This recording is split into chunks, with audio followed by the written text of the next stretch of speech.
Hi. So today is all about connection, right? Connecting with yourself, connecting with others. Both are equally important, and one does not really exist without the other. Uh, and more importantly, without connecting with yourself, you can't really begin to have that deep and meaningful connection with others because without knowing yourself, how can you really get to know others, right? So that's what today's session, video is all about. For those of you don't know me, I am Anindita, a functional medicine certified health coach, and the founder of the podcast Nourish Heal Connect, and also the upcoming online program for women called Peaceful Mind, Healthy Body. So I teach busy moms how to manage stress and guilt by increasing self-compassion, calm, and positivity in their lives and help them to move towards their health and wellness goals. So as far as connection is concerned, we are all social beings, right? So we all instinctively connect with each other and we learn to connect with others from the time that we are born. So as babies, the first connection that we have, indeed the first bond is with our mothers, right, at our mother's breasts. And then as we keep growing up, it is usually, obviously, at the beginning, it's with our parents, and then with our extended family members, and then it's simply expanding from there. And it makes us feel safe. Connecting with others makes us feel safe. Makes us feel a part of a bigger whole, bigger existence, and it gives us a lot of richness in life because when we feel disconnected, it hurts. We may not truly realize why we are in pain, and the disconnection can be very subtle. And it, so whether it's a relationship with a spouse, it's a relationship with your child, a friend, even a very subtle disconnection really hurts because we are really wired for connection, right? That's what has ensured a species survival. We live as a community, and connection is an inherent part of our nature. So the first mistake that I often see many people making is that thinking that you cannot be the company that you need, for yourself to keep yourself, especially in today's day and age when many of us might be physically isolated, right? And actually, that's another thing that I am very passionate about. Instead of calling it social distancing, I think it would have really helped a lot of people to understand that it's actually physical distancing that we're going for, not really social distancing, because social distancing can lead to disconnection, and it can really lead to isolation, feeling isolated, feeling alone, and that's not really what we are trying to achieve here, right? We are trying to keep a 6 feet separation so that we don't end up hurting others or infecting others for that matter. So it's actually physical distancing and not social distancing. And even if you are physically alone, there are ways to connect with yourself. So it's not, so we can connect, and there are ways to connect with yourself, there are ways to keep yourself company, right? The second mistake that I often see is that we often withdraw in times like this because it feels safer, right? Especially in times like this when there is so much of fear, and of course, it is wise to be careful. There is no doubt about that. But often that leads to a lot of withdrawal, and it may help us feel a bit safe, but in the end, it does not actually. It makes us feel even more isolated and alone, right? So it's a lonely and limited existence that it ends up giving us. The third mistake is that not realizing that disconnection hurts but is inevitable. It's an inevitable part of life, and every relationship goes through ups and downs. So the point is to learn how to feel connected even in the midst of our pain. So that's the whole point, not to be disconnected but to know how to remain connected, right? So connecting with yourself, I think that's where this all starts, connecting with yourself, and then it leads to a better connection with others, because honestly, it's an illusion that we are not all inherently part of a bigger picture. That's simply an illusion.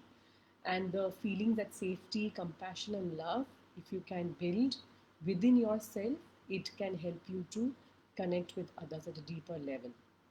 So the first thing can be that you can connect with others via video chats, via calling your neighbors, basically via phone calls, or letters, text. So there are many different ways of connecting with other people.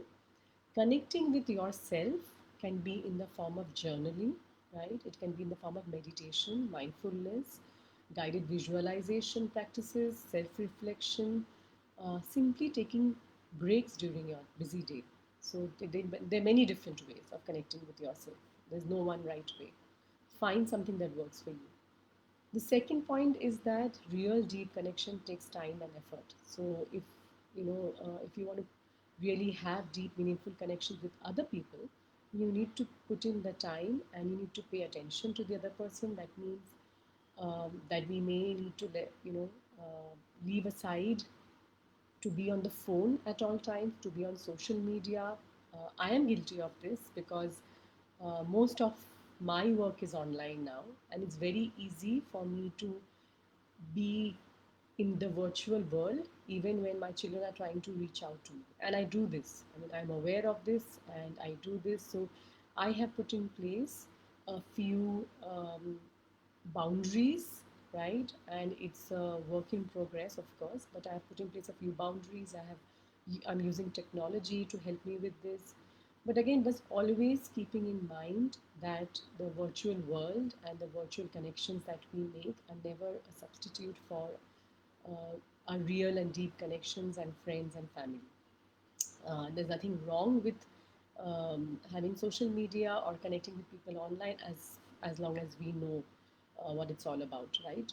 So the first point I was making is that connecting with yourself leads to better connection with others. The second one was that you need to have some boundaries in place, and you need to put in the time and effort to create healthy, deep connections. The third point I was trying to make is that true belonging comes only after you feel at home with yourself. That's where true belonging and obviously connection comes in. So only when you connect with yourself at a deeper level, you get to know yourself, you get to accept yourself just the way you are. That's when you really connect with yourself, right? So, and that's when your identity is no longer based on other people. So that takes care of a lot of fears and insecurities about reaching out to other people, because now your own self-esteem and self-worth is no longer tied to anybody else, right? So that's where the true belonging comes in. So the first point I had made was that connecting with yourself leads to better connection with others. So which is, and it's an illusion that we are all not part of a bigger whole. The other thing is that real deep connections takes a lot of time and effort. So be mindful about using the online world as a substitute for your real world. And the third is that feeling at home within yourself is the first step. Knowing and accepting yourself is always the first step towards true connection. So what is it that you can do today, right? What are some simple things that you can do today to help you feel more connected with the world at large? Because many of us are physically alone at this time, whether it's by ourselves, whether it's with our families, or it's difficult.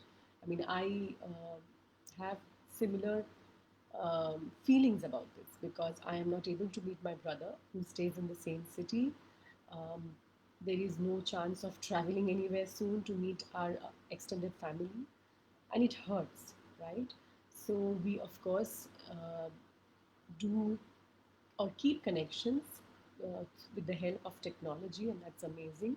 So, in fact, we have scheduled Zoom calls tomorrow because it's my daughter's birthday tomorrow.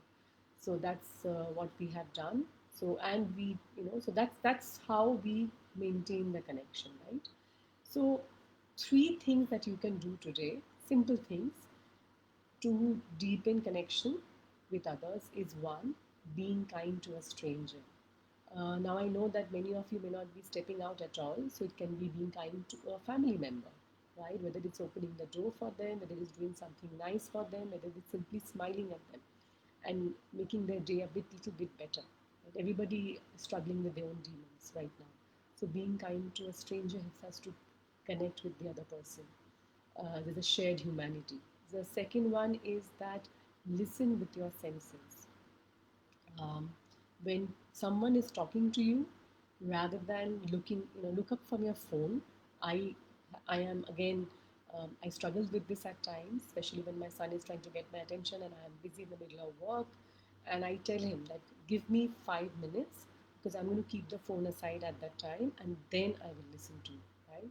I don't always do this, but I try and make an effort at most times, because um, I can't really pay attention, right, when I'm in the middle of something. So, similarly, listening with your senses is important. What do I mean by that? I mean by looking at the body language, right?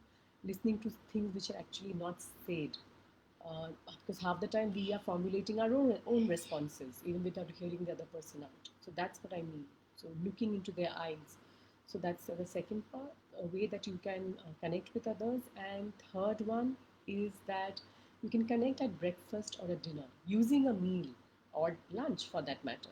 This is something that we have a rule in our house, that no matter, and this is before COVID and it will remain after COVID, nothing to do with that. A mealtime is a beautiful way of connecting with your other family members and, of course, friends when you can step out. So, connecting at breakfast, that means no phones at the table, no uh, real conversations, right?